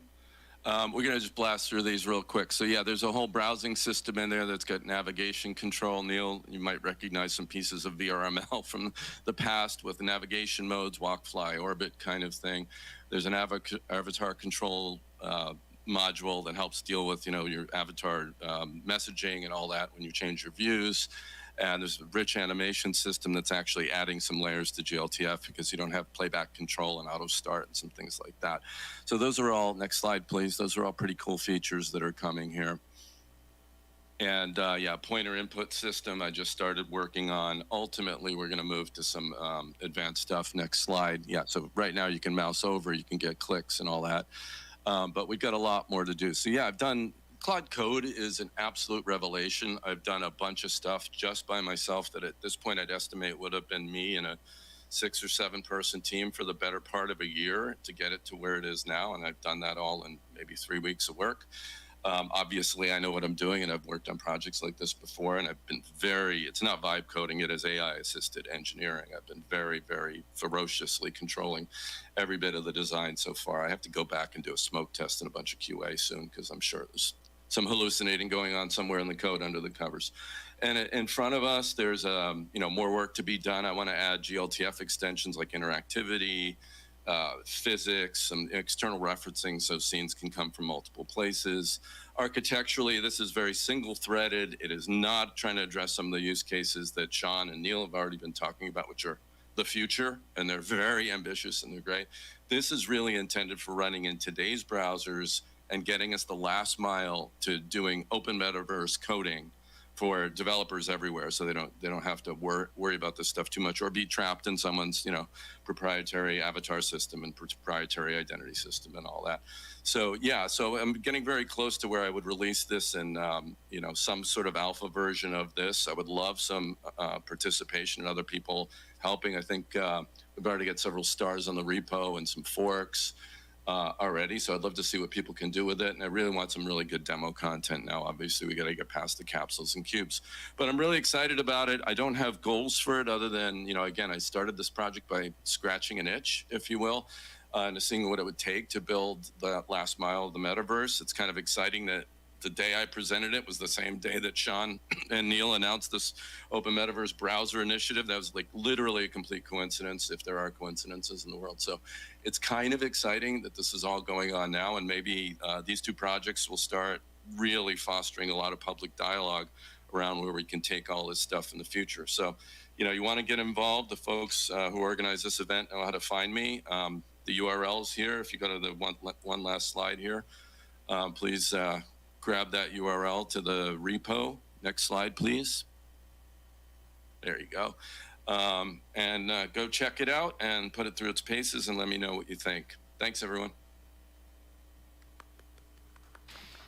Thank you. Thank you very And the much. crowd goes wild. The crowd goes wild. Thank you, Tony. Just really interesting. One of the things that strikes me as I was listening to this, if I understand correctly, Sean seems to be creating a new tech stack for the web, but you are building on top of the current tech stack, if I understand that correctly. Can you tell us why you're focused on building on today's web stack? Yeah, and I think that's slight oversimplification, but apparently, we're going to have a panel chat so we can get into that and sort of clarify for people. So I think it's slightly oversimplified, but, your point is taken, Andrew, and I think it's like this. For me, I really wanted something that was doable and tractable in the near term. Again, I started this as a hobby project, but then as I unpacked it, I was like, oh, there's something there. Doable, tractable in the near term, something that today's web developer would not have to learn much to get in the game with. And, the minimum set of things, just add these couple of elements that I've talked about here and get them all open source, host it yourself, integrate it yourself, or, maybe I'll come up with a self-hosted thing where you just push a button and you can make your own world, Andrew. Just drop a GLTF in, maybe someone else will make the avatar tools. This is stuff that with maybe just me and a bunch of cloud agents, I'm hoping we have a few more humans in this loop though, we could get done this year and have people building meaningful worlds against, something that I hope with the protocol I've created and the object model that I started with could be the beginnings of where we go with open metaverse development. Now, I'm not naive enough, I've been in this long enough to know that a lot of the issues that we're going to run into with Sean, that Sean's addressing, we're going to run into them. Like just how large scale the worlds can be. Some of the use cases they're trying to tackle, especially in the industrial metaverse. My intent was really the use case I'm thinking about is like what we're in right now. Like get 20 people together for a meeting, get 100 people together maybe for a meeting, stream some content. In my case, you mentioned I do music. I'd love to have a listening party for my musical in here kind of thing. And, that should not be an exercise in mastering the Unity game engine or having to go figure out a virtual mana currency land model in Decentraland or do all this random crap. It literally should be as easy as making a web page, right? And so that is the fundamental goal and sort of starting point. And that's why I wanted to do it that way, like minimizing any developer friction and actually minimizing the amount of extra tech that needed to be built. So that's where I was coming from on that. But really, again, and I've had plenty of chats with Sean and Neil about this now, and we're going to get into it, I think, in a bit. I think we're going to hit a natural ceiling on this stuff with the way we're doing it now, but I'm hoping that it will at least be backward compatible for a lot of where we're going to go in the next few years. We'll see. So thank you. That's really interesting. And along those lines, you've mentioned a few times being able to sort of just like one click and go from one thing to another, right? One world to another. How close do you think we are to being able to switch between virtual spaces as easily as we switch from, tab to tab? Well, we need to have the open standard so that all the content is authored interoperably. So GLTF is a piece of that, but again, there's a couple of missing feature layers, and some of that I'm building right now in the Atrium client side. There are these protocol issues that we're trying to tap into, and there are these API issues. If you want to jump into a world that someone else created, you don't want to have, you want any objects that you might have in your inventory that you bring with you or your clothing or whatever, that all has to be compatible. And those are standards above and beyond GLTF, they're layers on top, right? So we do still have a gap in all of those pieces as well. But we also do have, the thing we have going for us is we have the web stack and the hyperlink already. So for a lot of use cases, you want to just be able to teleport into the next space, but you do want to take your meaningful stuff with you. And you want, I would think, some level of familiarity with how to navigate in the world and all that. You don't have to be trapped in one person's, system for doing that. But, just the way web browsing works, you scroll a page one way and that's the way it works in the browser, right? So some standards would emerge for usability as well out of this if we all converge on some sort of common, browser infrastructure for this as well. So I think we could be pretty close, but there are those couple of missing pieces. There's that last little bit, a couple of missing pieces. Okay, well, thank you. Thank you very much, Shoni. At this point, to keep us moving, I've got lots more questions, but those will come up in the panel when everybody else is up. At this point, I'd like to pass it back to Patrick in the house, if he is ready there, and then we will move on. Thank you, Andrew. Okay, I want to take just a little bit of your time to show some of the work that we've been doing at Patched Reality related to this, because when Sean and his team at RP1 and Neil started creating these open standards, like Sean said, we wanted to jump in. And so we've been building out some tools and infrastructure for the Open Metaverse that are based on these standards. And we have a video that I'm going to talk over real quick here. So to start, we're excited to announce a Metaverse server hosting platform we've been working on so that we can quickly and easily onboard people to the Open Metaverse. And we're calling it Fluxtant. And we hope to have it available in the next couple weeks. So what you do is you just sign up for an account. You choose the level of server that you want to sign up for. You give it a name. You give it a unique subdomain on fluxtant.space, or if you get a higher tier, you can point your own domain to your server. And then what we'll do is we'll provision an Open Metaverse Spatial Fabric capable server that has a database in it where you can keep your scene object model, as well as some storage where you can upload your GLBs to populate the world, attach it to the scene, and a mapping service. And then once you do that, we've come up with this spatial fabric wizard that lets you then create a digital twin anywhere that you want on Earth. So you just kind of choose the parcels that you want to be in your spatial fabric. This one we're showing right here is Harvard University. Let's say Harvard University wanted to provide virtual tours, right? And let people come in and see the campus.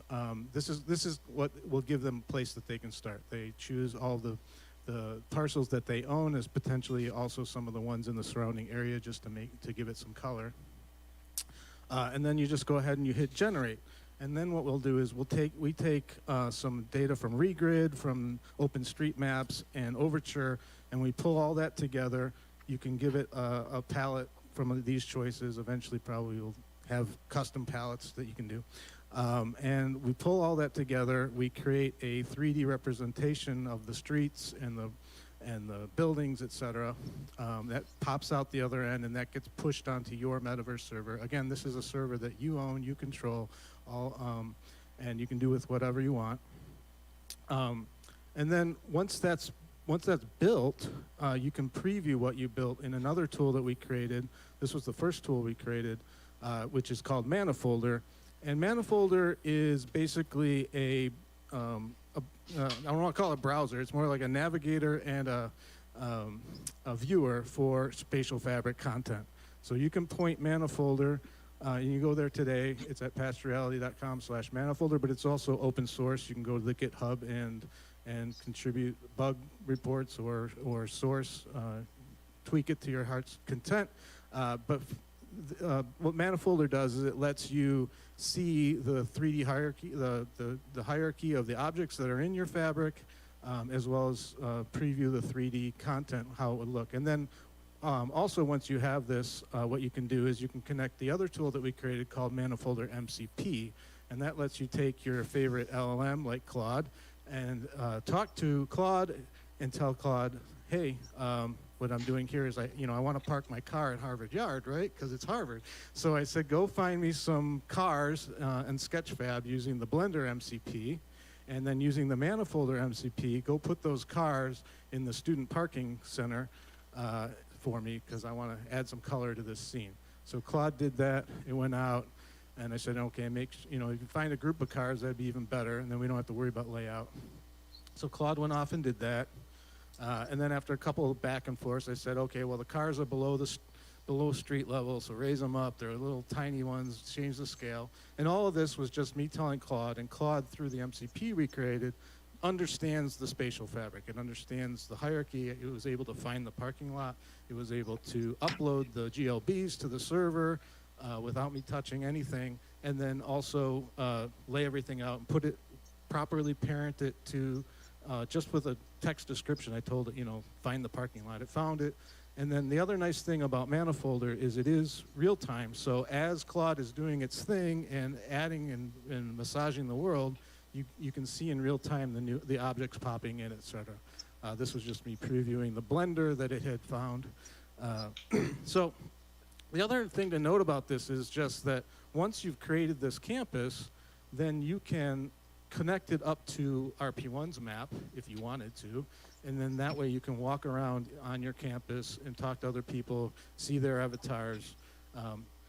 But what we created this basically as a scaffolding for companies that want to create a digital twin to easily just basically get something together in like 5 minutes, and then they can take their splat scans that they did with their LiDAR, but they know where to put it, or they can build out the internal office space the way they want it to look, et cetera.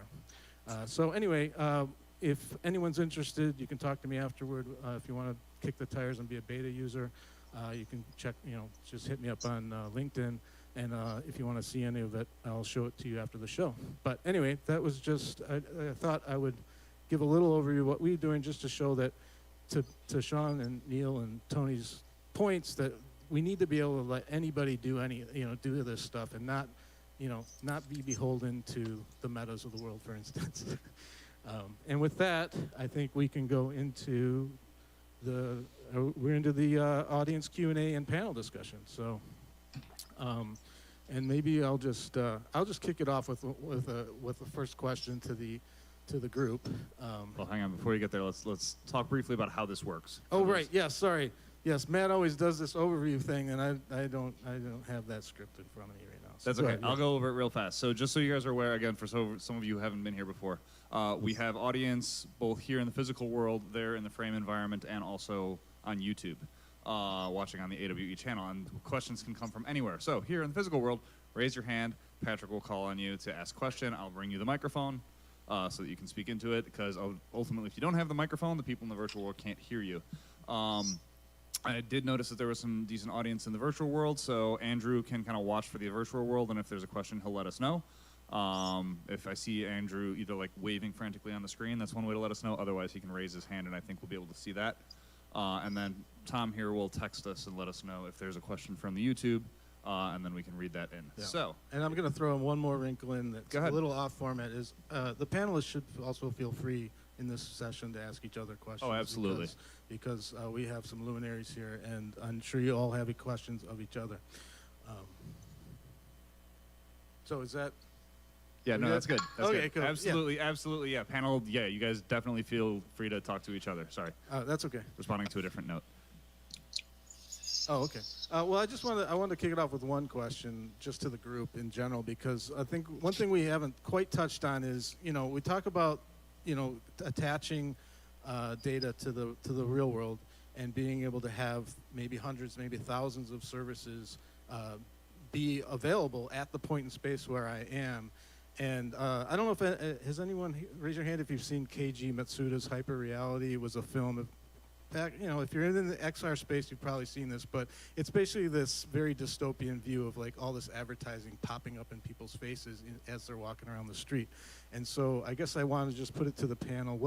What mechanisms are going to be put in place or need to be put in place to make sure that what information I see is contextual to me when I want it, and stuff that I don't want to see doesn't pollute my vision, right?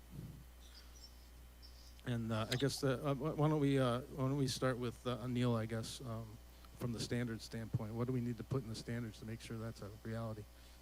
Yeah. So the key mechanism is that you opt into the services that you want to appear on your device. I mean, we need to make sure that we have security, identity, all sorted out. So once the Metaverse knows who you are, it knows wherever you go what kind of services that you've elected to get into, and that can be enforceable. We want to obviously avoid the dystopian future, because no one would want to use anything like that. I think that there's also an interesting amount of work to be done on the governance and legal side. I mean, I think we're going to find, as Sean says, literally thousands of services wherever you go. But there are some special rights for the people that actually own the piece of land that you're on. You won't prohibit other levels, layers and services. But if you're in Heathrow Airport, you don't want to have some scammer come and say, you have to pay $20 if you go down here, and you get paid for something that's totally bogus. You need to have protections against that. So it's going to be a mix of technical and legal and governance solutions. It's important.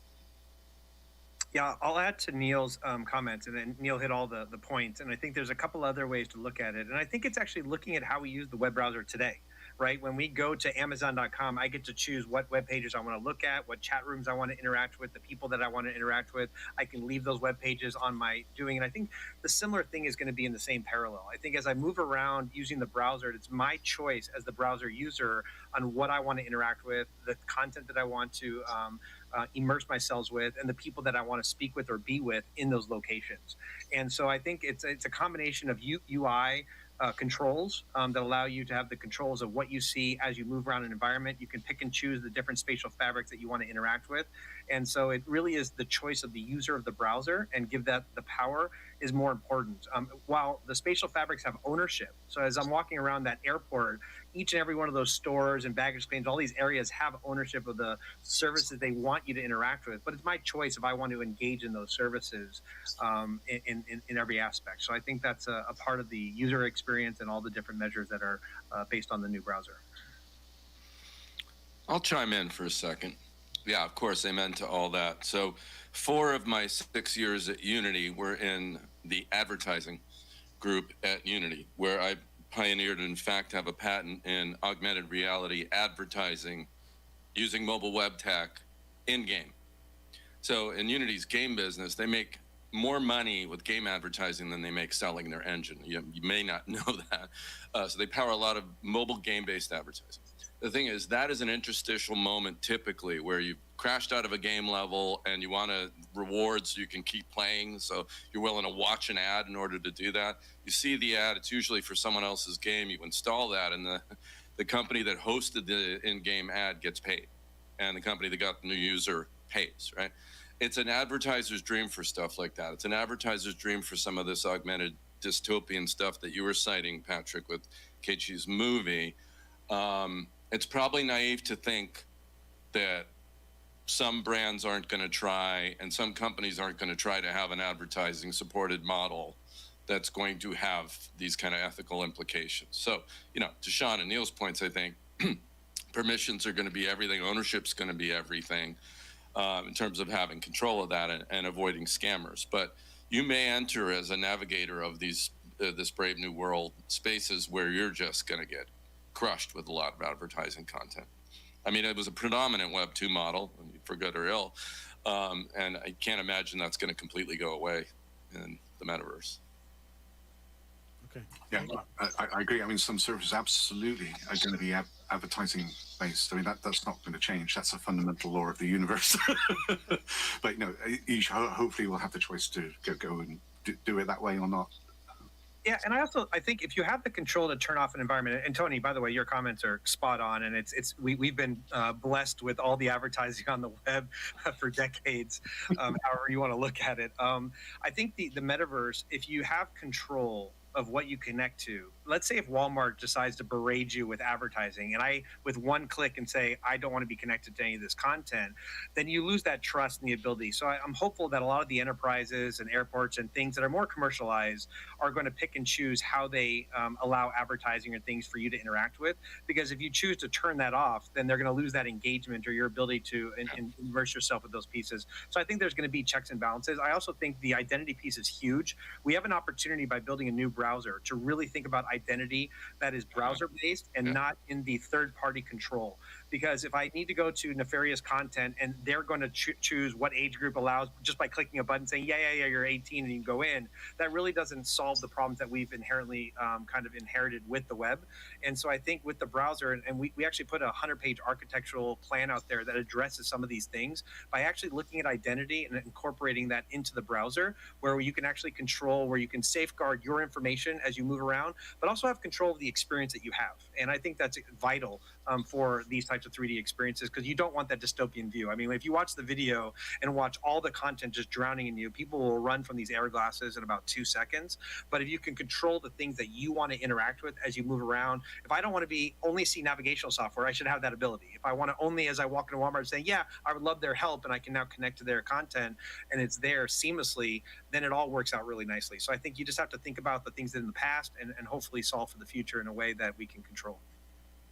Okay, cool. Did you say we had a question in frame? I think we have a question in frame.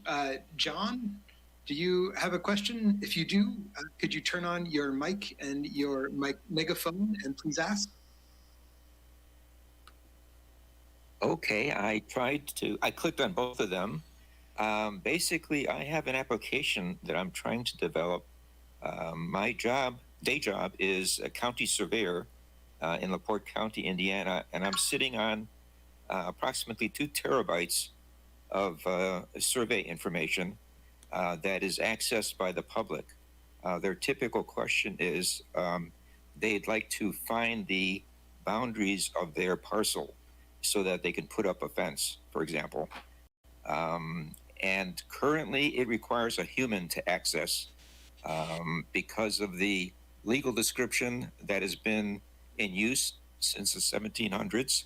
So I need to translate that to things like longitude, latitude, and somehow interface it to the 2 terabytes of plats that I have. I need to sit down with someone that understands your particular project here. On my standpoint, from my point of view, I've got a background. I'm sorry, is there a question in there? Sorry. Oh, yeah. Basically, how do I interface with the group that I'm looking at, that I'm doing the presentation? That's my question, is how do I interface with you people to go through this pile of information? Well, I think all of our contact information is in the presentation. You could reach out that way, I suppose. Yeah. To anyone. Yeah, on the website. Yeah. Okay, that's great. Yeah, I'll just chime in. The contact information for everybody who presents here is generally available on the nextevolution.org website for this specific event. You'll have access to essentially whatever way they want you to contact them. That information is shared in each of their profiles. Yeah, I'm happy to quickly answer. There was a semi-question in there, and I'm happy to address it. I mean, these are why we're actually building these technologies, is how do you take this real live data and create these digital twins that people can interact with or create and see these partial data. In fact, if you actually look at the Patriality Manifolder, it is able to take actually real live parcels in real time and create massive 3D spaces. And with the future of this technology, what you're talking about would be like overlays, things that you can overlay on the real world map and be able to interact and see where partial data is, so that if you have someone in the field, they can quickly have their AR glasses connect to that overlay and instantly see the lines that draw out a property, and then you can pick and choose what has access. And so the neat thing about this is we're not building that. We're building the layer that enables someone to build a service that goes to companies and people like you that need this type of technology so that it can incorporate in the real world, whether you have someone in the real world walking around purveying different parcels and be able to make those decisions. And so these are the underlying technologies that make what you just described possible at a global scale, and know that you build once and it will work for the entire web. And so thank you for bringing that question. And I think you're happy to look at the Manifolder and some of these technologies and look at some of the documentation and really work in parallel to start using it. Yeah, and feel free to reach out to me at my LinkedIn as well if you want. So I've got a question. First We've of all, got a question in the room. Sorry. I want to start off with thanking Tony and Neil. Because of the standards that you have created, I was able to found a company, no-code, web-based 3D content publishing tool. Nice. The question for Neil is that one thing that I'm constantly debating is USD file format. Where is it headed? Do you think there's an interface with the web VR in the future with the USD standards? My audio dropped out at exactly the wrong moment. What was the file format you mentioned? USD. Yeah. The question USD. was, what place does USD have in the web going forward? Does it have a place? Yeah, no, that's a great question. And the GLTF is awesome, but USD is awesome too.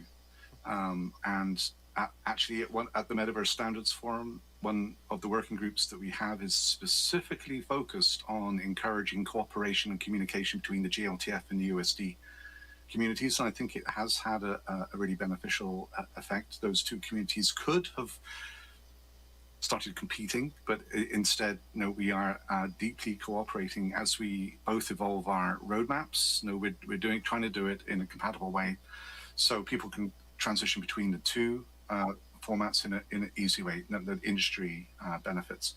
The two standards are coming from very different directions. The GLTF is coming from 3D on the web. The JPEG of 3D, as we were saying. USD is really awesome because it's coming from let's build a movie with 3D. They're both evolving, so they are moving closer together. Right now, I think it would be kind of an accurate summary to say USD is becoming the lingua franca for authoring interchange. If you want to have multiple tools talking to each other, they need a way to communicate. OpenUSD is absolutely the way to do that. The schemas that they have, that they preserve a lot more of the authoring information than GLTF will ever do. GLTF is very deliberately not trying to duplicate all of the stuff that USD does because it will collapse under its own weight. GLTF is sticking to its mission on being a delivery and transmission format. The interesting evolution is going to be, do you have versions and variants of USD that become more and more transmission and delivery focused? I think that will happen. But I think it's a good thing.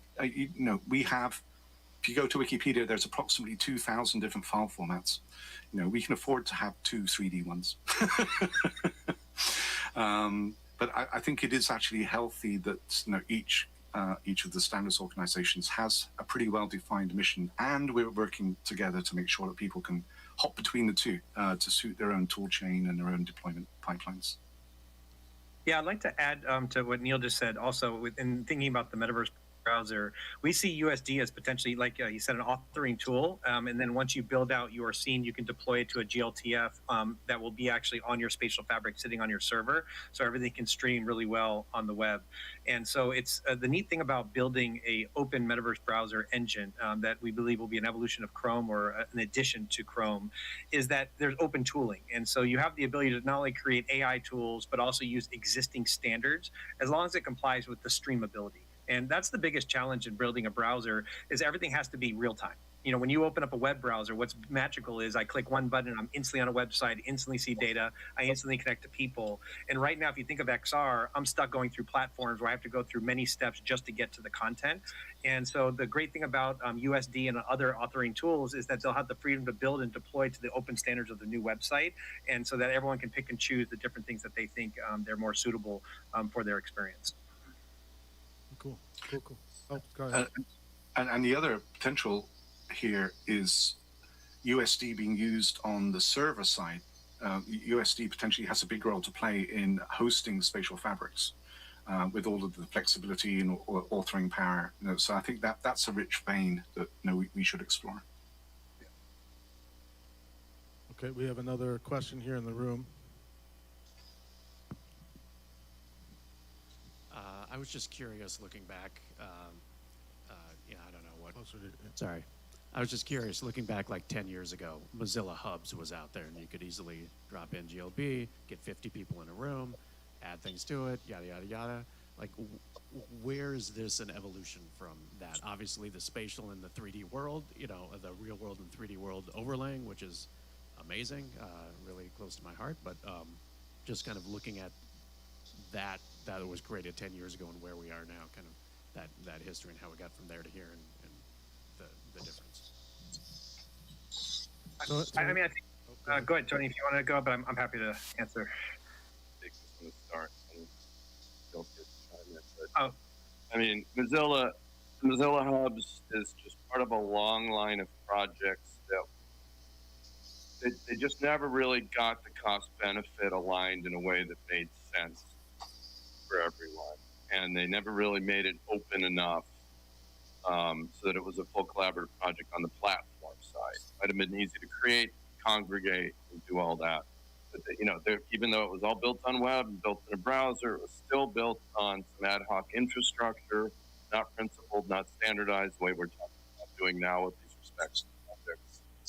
And again, it was all sort of, rather than being designed to meet the moment that we envision a future for, like the projects we're talking about, in particular OMBI and what Sean's leading, they were trying to bring a model, force a model onto people. We're talking here about building infrastructure that can be used for lots of different stuff. And it doesn't all need an avatar. And it could be what, like Sean was saying, you're walking through an airport, you discover some stuff. For me, it's like, it might be about collaborative editing of a 3D model where there's no toy human in there. There's none of this avatar stuff. This is just technology stack stuff. And so, you look at hubs, and sadly it was, just part of a long line of projects that were trying, they were over their skis on the use case, and in particular on the amount of, resource and effort it takes to sustain something like that. Where we're going with this, with these kind of technologies, anybody could build their own Mozilla hubs. And obviously with AI, thankfully now, the cost of trying some of these things out and seeing if there's a market fit for it is rapidly approaching zero. So, I think we just got to look at those as an interesting, case study for what maybe to do differently next time. So there you go. I could literally speak to this one answer for 3 hours. So, Sean. Well, I would say, like hubs and a lot of these pioneering kind of platforms kind of showcase the ability for us to join in some virtual space instantly using web infrastructure, right? And I think that showcases different technologies, different things. But once you get in those environments, what do? And the bigger issue now is, if you add in AR glasses in the real world, then how do you bring all of those things together under one massive ecosystem? And that's what I'm really referring to as the metaverse. The metaverse is that holistic, all-encompassing kind of term, the same way we use the World Wide Web. And so if you take those virtual spaces, this is where I was mentioning it in the talk that I did, is about these real-time services. And this is a really important thing to think about, is how do I connect a piece of software built by anyone in the world? So if all of a sudden Tony is sitting in his house and I want to go ahead and put a VR headset on and go to his house, and he sees me instantly with AR glasses, and let's say Neil has a chess company and built chess software, and I can go to an open marketplace, grab that chessboard and put it right on a table where Tony and I are sharing an environment, and we instantly can start playing chess. The whole purpose of this project is to make it where we can actually do things in these environments, whether in the real world or virtually, and combine all of it together in one massive open ecosystem. And that's going to need open tooling. It's going to need all these new standards that really take that to the next level, which is why, Tony referred to this as a very ambitious project. It's as ambitious as literally the first construct of the web browser. And if I were to come to you guys and say, we invented a web browser and these things called websites, and the entire world's going to use it, and it's going to run on infrastructure, you would look at me like I was mad. But look at us today. The entire thing is ran on the web, and we're just trying to evolve that to handle the reality of connecting, whether virtually or with AR glasses. And I think the services, to answer your question, is really where things are going, where now we can actually do things in these spaces without having to install anything, let everything be interoperable, and remove all the friction to get to this content. And I think that's the power of where the 3D web is heading. Amen. Okay, I think we have a momentous occasion. I don't know if this has ever happened at an AWE night. Tom has a question. Woo! Yeah. So, right, the program is called The Next Evolution. This program is about kind of open standards for this new future of open spatial internet. And you guys were talking about advertisement earlier, and I know that structures for getting ventures off the ground is complicated. But as you are creating kind of a new layer over the world in which we exist, how much of that is going to be monitored for what what's going to be busy for us as consumers of that space. Some states are making it that it is now illegal to put billboards up on highways, etc., along beautiful drives, similar to in cities. We didn't ask for these billboards being everywhere, and just everywhere is advertisement. What is going to be the future as we build the next evolution of this new layer of what already exists and getting better? What do you guys feel like that's going to look like? Controllable. It goes back to what we were saying before. The user needs to be in control. It has to be that way, because not just on the input side, but on the output side too. I mean, we don't want the dystopian ads everywhere, but also we need our data to be protected like 1 million times better than it is on the current web. Because, you think, the tech companies know a lot about you just the way you click. You wait until they're monitoring in real time at 90 frames a second your heart rate, where your eyes are looking, and how dilated your pupils are. They are going to be able to tell everything about you. And if we don't have data protection, no one is going to go near these things. They're going to be scary. So it really goes both ways. But on the other hand, Neil, and I think Sean was saying this earlier, though, there's a give and take, because the creator of that space may not host that space if they can't put stuff in your face. Yes. When they want to. So I think it's going to be a balance. As long as you truly agree, and we don't go, not in this current situation. Oh, you didn't read the 150-page user. Yeah. Oh, wow. No, I just got all your data. That's ridiculous. And by the way, terms and conditions have changed. Yeah. Right. Yeah.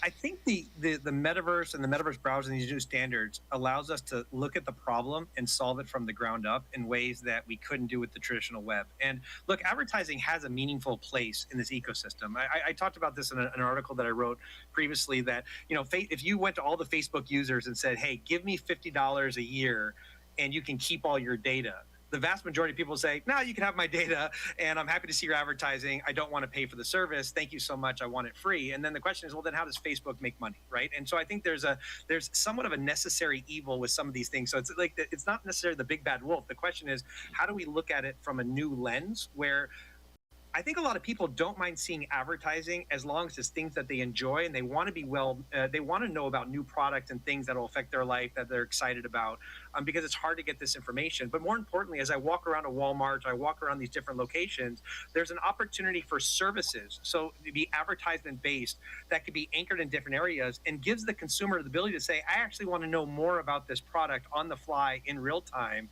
And I can click a button in the air and instantly this 3D experience comes out that shows me how this product works or the interactivity. And I'm saying, wow, this is something I really want. And so it becomes, again, more of a tool for us to interact with these environments. And I think the shepherds are the owners of those spatial fabrics, because think about this. If I build a website and I have banners all over with advertising and blinking and everything, what are most people going to do? They're going to click out of that faster than they went to the website. And so you have to be very cautious. If you want people to stay in your environment and interact, you have to create a user experience that people are not going to want to run for the hills. And so there's going to be the checks and balances naturally going to happen. And I think, as Neil mentioned, with the browser really helping with a new identity piece, you can pick and elect what data you want to share and before you actually interact with these advertising moments. And I think that's a really important piece where you opt in and have that type of control in using the browser. And so I think advertising is going to be at another level that we have seen before, that we're actually going to be able to interact with, and it's going to be a choice on which whether you want to participate or not. Yeah, and I'm going to throw this out there too, because the on-device AI models are getting better and better every day. So there is a case that for an AI agent that knows your data and that data that never leaves the device, they could be acting on your behalf potentially to filter some of this stuff out, assuming you give them permission to sit on the browser and be that service that's working for you. Yeah, and you see that on Patrick. That's a great point. And you actually see that on the web today, where it says, "Hey, do you mind sharing your data, your information, so you can get ads that are more to your age specific or things that you'll actually enjoy seeing?" So you see an attempt of that. It's not great, but I think that's going to take on a whole nother level when you get into the idea of 3D advertising. Yeah, we have. Sorry. Can I ask a question? Oh, yeah, go ahead. Oh, all right. Sorry, I looked like everybody froze for a second. Well, we've been discussing data and the privacy of data, people owning their own data. My question then becomes, especially in light of John earlier talking about 2 terabytes of data that he's got. Who stores that, and how do we transfer that fast enough? And what are the sort of socioeconomic barriers of people that don't have the storage capacity or the fast enough internet to handle this type of thing? Somebody died. Everyone okay? Oh, the question being, who stores the data or owns it? Go ahead, Neil, if you want, and I'm happy to. I can. Well, I think you probably know, but I was just going to say. I mean, we're accessing data in a different way, but many of the market dynamics don't change.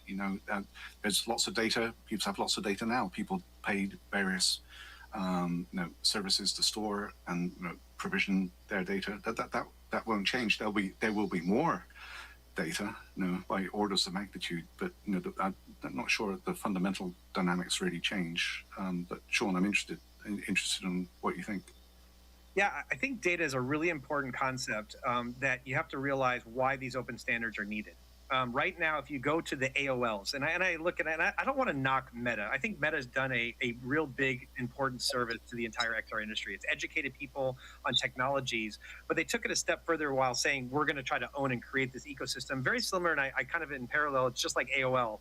When the web started, where everyone thought AOL was the internet and it was the World Wide Web, and that's kind of this ecosystem we're all joining. But then when someone invented a web browser, the world can build towards this open ecosystem. The World Wide Web took over, and AOL quickly kind of went away. I wouldn't say quickly; it took about 6 years, but eventually kind of went away at the scale that they were at. The important thing of these new technologies is that you have to be able to own your data. That's a non-negotiable. I mean, if you're a hospital or you're an airport or it's my house that I have a spatial fabric, I need to be able to own that data, and no one should be able to have access to it unless I want to give it to them. And so building these standards, you have to think about how do you give that ownership to each of these individuals where a platform doesn't have access to that data, and it remains the ownership of each of those locations. And all of the standards that we're building around the Open Metaverse browser solves that from the ground up.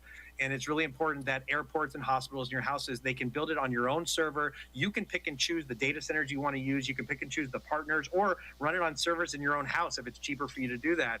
You have the ability to do that just like how you run your websites and your web infrastructure. And I think if that's... Sean, can I follow up on the second half of that? Yeah, so I mean, most of your examples were sort of more institutional, organizational, but what about independent creators? Yeah. What about Andrew? Yeah, so the independent creators... Back, Andrew.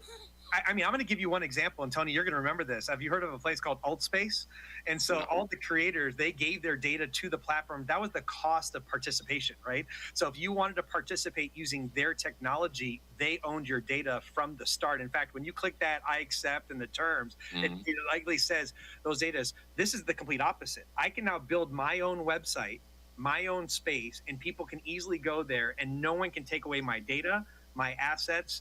And the neat thing about building an engine that is built under the Metaverse Standards Forum, no one can take away these standards and shut down websites. No different than no one can take down your website today, because as long as there's one or many browsers that exist, there's no way for someone to take down the World Wide Web. And that's why these standards that we're talking about, it is ambitious, but I believe it is a shared important step for all of us to join in, because if we don't create this ability, we're just going to have other alt-space moments where a company can say, you know what, I can't afford virtual reality, I can't afford the AR, or this is not a focus of ours anymore, and we lose all the efforts and things that we put into that place.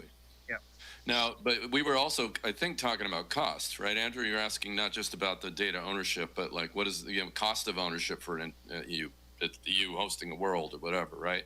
So, Sean, you have any? Are you thinking about that? I mean, I've been thinking about that. For me, I think it should be like WordPress or Squarespace, right? It's got to be that cheap for an indie. Yeah. Right? So that's actually a great point, and I'm surprised it came up. But that goes back to the core technologies that RP1 as a private company is going to bring to market. And so when you scale users, it's very expensive. That's why the platforms have all the control. So if I want to bring 50 users or eventually thousands of people come there, people don't have the money to build out data centers to handle, 3D people immersing in a 3D website is very different than having web infrastructure where you can have 1 million people on a couple servers, go through web pages. It's a whole different ballgame. And so RP1 actually has created technology that uses 1,000 times less compute to handle unlimited scale. And so we're able to provide this service to anyone that builds a spatial fabric. But here's the kicker. You're not stuck with just using our service. If Google or Andrew or Tony or any company comes up with better technology that's cheaper and more affordable, you can also compete against RP1's technologies. And by having an open competitive market, guess who wins? The people hosting their 3D spatial fabrics, because the prices will drive it down. It'll make it seamless. And with RP1, we want to make it as close to hosting a website to have a 3D environment that has unlimited number of users that can come in and out of that space. And so that's a role that we're providing in this open ecosystem. And so I think that will help launch the experiences where you're not stuck under a platform. And Tony, you brought it up very well. That's why the platforms have all the control. But if you can remove that friction and that scale problem, now anyone can build their environments and not worry about building thousands of servers in a data center, trying to create the scale needed for these environments. Okay. And standards have a role too. I mean, the size and the cost of storing. I mean, standards like GLTF are putting a lot of thought into compression, streaming. Because these 3D data sets can get very, very large very quickly. So that's, we move pretty fast to having fundamental Gaussian splat functionality in GLTF. But I think if we're not careful, we're going to have a compression format war. Because I'm already personally aware of 6 different compression formats. Now, maybe they're all different use cases and we need that many, but I suspect probably there's overlap. So at the Metaverse Standards Forum, we're actually going to be running some town halls on saying, hey, let's get everyone together who's doing compression formats and let's see whether we can't rationalize. This is the next round of cooperation that we need. Yeah, and I don't think anyone ever had to worry about this at scale. I mean, I know WebXR is a thing, but it was a very small percentage of how people use 3D assets. But typically, if I play a game, I download 5 gigabytes of data, I install it to my device, I have all the assets there, and then I can start interacting. But when you're talking about streamable content in a browser-like form, things have to be very lightweight and easy to interact with, but still get that visual fidelity of a Unity or an Unreal kind of experience. And that's why the native browser was so important, because by building it native, something you install, you can now bring a really high-powered rendering engine within this space that now can power really amazing experience without the limitation of kind of some of the WebXR environments that you're well aware of today. Okay, we have. Thank you for that, Sean. We've got one more question here in the live space. She's been very patient, so I want to make sure to get to her question. Good evening, gentlemen. I'll get right to the point. My first question, it's a two-parter. Does standards involve a legislative component? Yes, often they do. It's actually quite interesting. One of the working groups we have at the Metaverse Standards Forum is on governance, and the light bulb moment for me was, interoperability matters just in the governance space as it does in the engineering and technical space. I mean, the example came up of one state, banning certain kinds of billboards. We're particularly in the US with with 50 states, we are potentially going to be wanting interoperability between from some of the legislation that's coming around AI against data protection and identity. Else it's going to get very complicated to comply, particularly if you wear smart glasses and drive across a state boundary and the laws change. What are you going to do? But a lot of the technology is implementing what is mandated by regulation. So I think it is vital that the regulatory community that may not be so familiar with some of the engineering aspects and the technical community communicate. It's there's going to be a lot of stuff happening very fast, not just AI, but in this whole spatial computing space. I can only imagine what it's like to be a legislator, trying to keep up with this stuff right now. So we need more communication because they do go hand in hand. Yeah, and there's 2 important pieces to that, especially when you're architecting the next wave of a metaverse browser. Is one, you have to architect it where you can seamlessly make changes and evolve as these different rule sets come into play. But more importantly, that's actually why building out the OMBI under the Metaverse Standards Forum was super important. They're a central point that are going to bridge all the SDOs to be able to contribute and bring some of these concerns and different things, whether it's in the EU or US or in other areas, and really incorporate a lot of that feedback into how you build out the browser, especially with regards to identity. And so I think this feedback from a lot of different organizations are super important in getting it right from the get-go versus build it and kind of go backwards. And so by being under the Metaverse Standards Forum, we have working groups and experts in these different fields that can really contribute different things that we may not think about in architecting a new browser. And it allows us to try to get it as right as possible, but more importantly, make architectural decisions so that we can easily evolve or pivot or kind of add different feature sets that are needed as the browser continues to contextualize. And I think it's important to be able to evolve that, just like the web browser. It started out with HTML1, and eventually you have evolutions of the web browser to solve things that you weren't thinking about in construct. And we need to do the same thing with regards to legislation. I do apologize, but I was given permission to interrupt, so. Go for it. This question is actually for all of you. Same vein. How do you see legislation being incorporated and leveraged to protect the rights of your users? What would you like to see? The most important thing, and it's been mentioned several times already, the foundation is identity. We need to, and it's not a solved problem right now. Where do you go for the ground truth on identity? Is it national body, state bodies, and how does that propagate up through the technical interoperability chains that we're building? If you don't have that ground truth on how do you know who someone really is, and then we can build the pipelines and the safeguards around it. To me, that is kind of the most pressing thing. And then maybe the next thing is going to be decentralized currency. I don't want to go down that path too much right now, but it's decentralized, trusted storage and identity, I think, are really some of the lynch points that we need that aren't quite in place here. Well, I'm personally a big fan of government getting involved, as Europe's led the way on GDPR and other privacy initiatives. The US, not to get overly political, seems to be going in the exactly opposite highest bidder direction. I'll just leave it at that. So I think there's a huge role for government to play in an area like this, because citizenry now is digital citizenry. There's no difference anymore. Our lives are way too digital.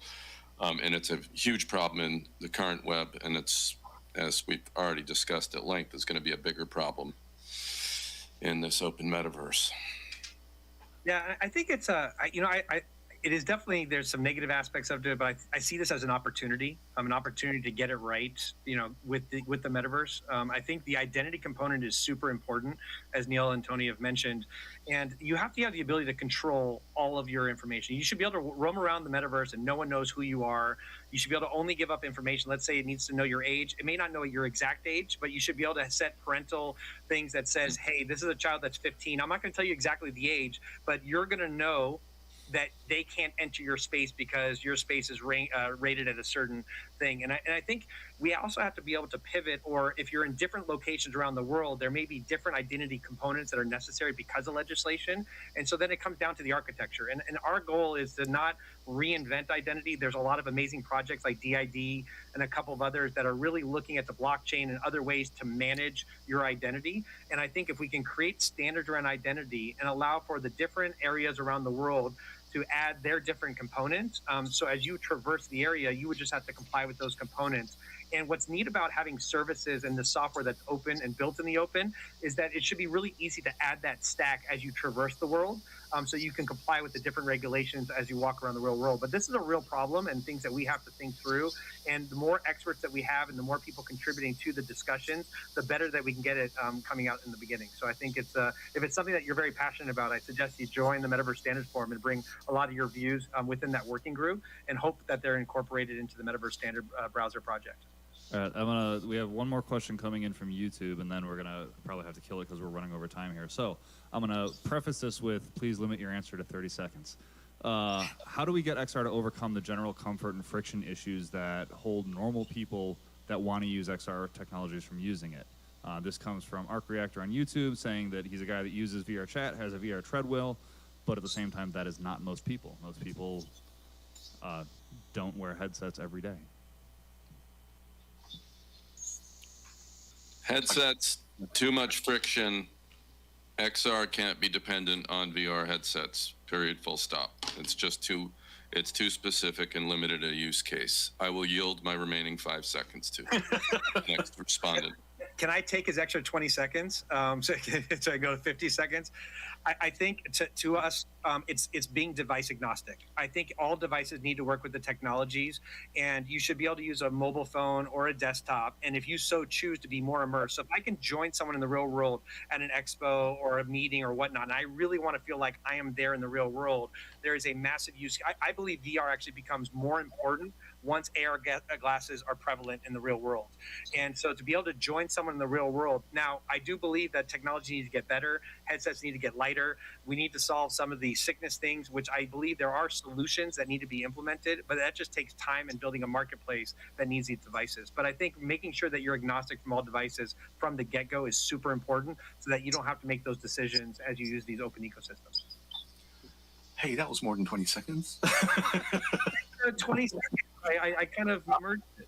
I'll use 5 seconds. I think, yeah, the devices will get better. Latency needs to get lower. But I think one of the nice things, as well as bringing people into the world, as well as isolating them, again, VR has great use cases. It's just not going to be pervasive. It's not going to be used by people 12 hours a day. It's just not going to happen.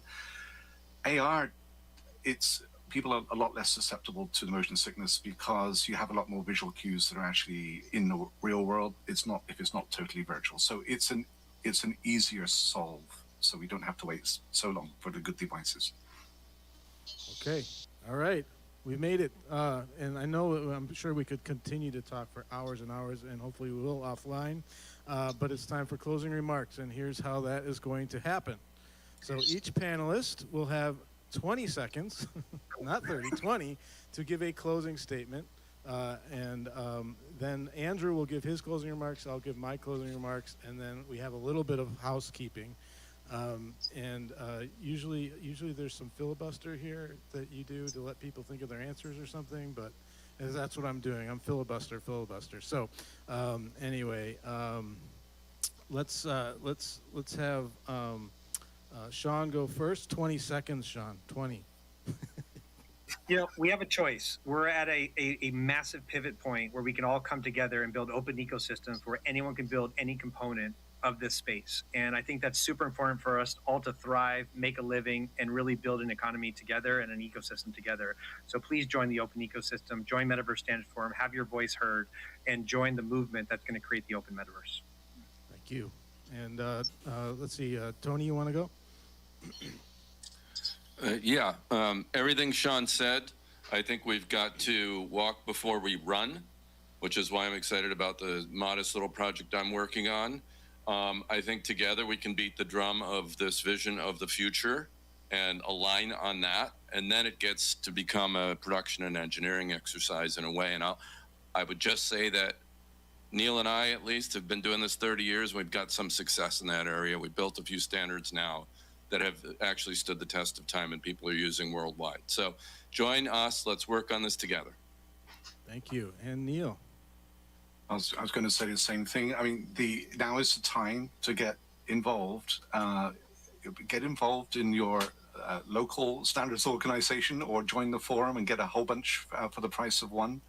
And don't doubt that you can make a difference. You know, my favorite quote is, never doubt that a small committed group of citizens can change the world.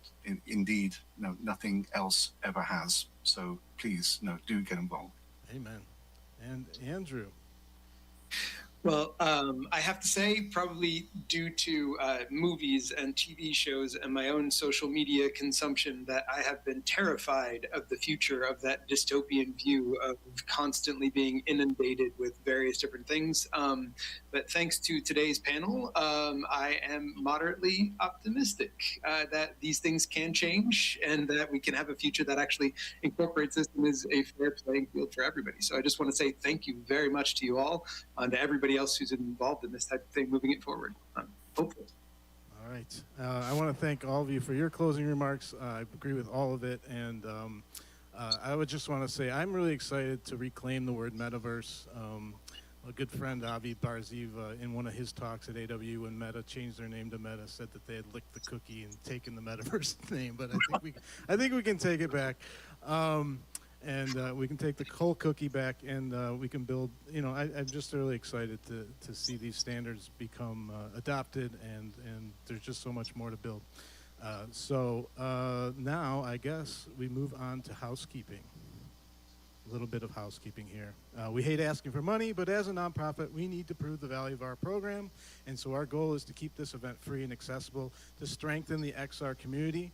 If you found any value in this at all, please consider what you gained from this event. Did you learn something new? Did you make a business connection? Did you experience a cool demo? Did you get an intro to immersive technology that you didn't know existed? Just consider that value and potentially give. Let's see, what's the work behind the event? Okay, we commit to delivering this program in 3 formats: in person in Chicago, virtual environment in Frame, and a live stream. And there's a lot of ways to support our efforts. Even if you don't want to donate, you can spread the word, like follow, like, and share our social media. You can volunteer to help with tech demos, to volunteer to be a virtual greeter, or to be an in-person greeter, to engage in the live chats. And then next up is the upcoming schedule. Let's see. As a note, VRAR Chicago produces this event, but they do it with the help of the Next Evolution Advisory Board, including Paula Weigel, Ron Penzinski, Andrew Toll, Caroline Dennis, myself, and the Next Evolution is a standalone nonprofit, although often gets confused with VRAR Chicago, and sometimes even VRAR AA Chicago. That's true. And then we have some upcoming events. We have one June 3rd devoted to accessibility, which actually kind of goes back to the question that the last person asked about accessibility and is XR for everybody. And then in July 22nd, we have the Chicago Media and Entertainment Tech Summit and Pitch Competition. And I think that's it, right? Do we have anything else to cover? We're figuring out the topics for the rest of the year still. Okay, cool.